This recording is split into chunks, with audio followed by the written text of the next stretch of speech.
A Course in Miracles. Workbook for Students. Part 2, Section 5. What is the body? Hi there. How about we uncover, metaphysically speaking, the true purpose of the body? What if we discover that we can use our body as a bridge to love and to God? Are you ready to journey into this today? Let's unravel this section. What is the body together? What is the body? The body is like a fence we imagine we've built around ourselves, thinking it keeps us separate from other parts of our true self. Within this imagined fence, we believe we live, age, and eventually die. We mistakenly think that inside this fence, we're safe from the overwhelming power of love. But why would our ego fear love? Because embracing love would mean recognizing our unity with God. Once we do that, the illusion of being separate fades away, revealing that the ego never truly existed in the first place. So, when we identify with our body, we're essentially saying we're within this fence, separate from everyone else and God. But if that wasn't our true belief, why would we invest so much in the illusion of the body, keeping ourselves separate from the love of God? The body won't last forever. We know that our bodies won't last forever. But this is perceived as proof that the fence is working. Because if oneness were a reality, who could attack or be attacked? Who could win or lose? Who could play the roles of victim or murderer? If the body couldn't die, how could one maintain the illusion that the eternal Son of God could be destroyed? The body is a dream. Our body is like a dream. Like all dreams, it can be happy but can suddenly turn into fear. Remember, all illusions, all dreams, stem from fear. Only love creates in truth, and truth can never fear. By default, our body is made to fear. But we can change that. We can alter the purpose the body serves, by redefining what we believe its function is.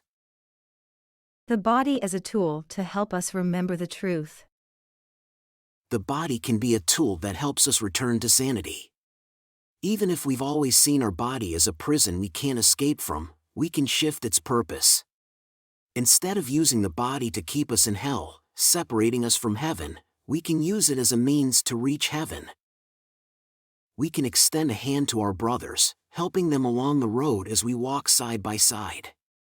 By sharing love and caring for one another, our body becomes a beacon of holiness, because it serves to heal the mind that it was made to kill. Love is our real safety. Wherever we think our safety lies, that's where we place our identity. It becomes what we believe we are. But our real safety lies in truth, not in illusions. Love is our sanctuary. Fear does not exist.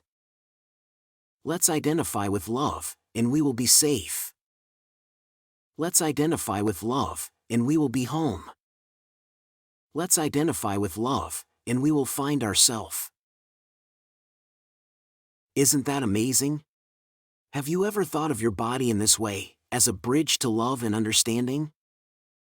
Will we be able to hold on to this profound truth over the next 10 days and lessons?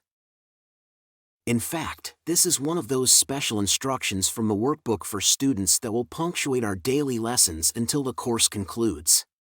As we journey from lessons 261 to 270, let this perspective of the body guide us until the next idea is introduced.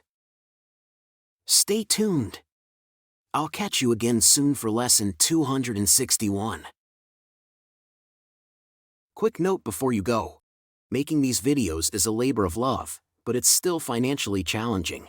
If you've found value in what you've watched, please consider supporting with a donation.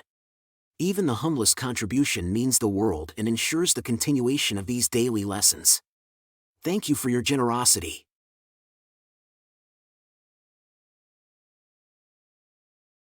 Did you enjoy the video and find it helpful? Please give it a like and leave a comment. And don't forget to subscribe and hit the notification bell. We have a new lesson every day. And if you've been with us for a while, Please consider supporting the channel. There's a lot of love behind these videos.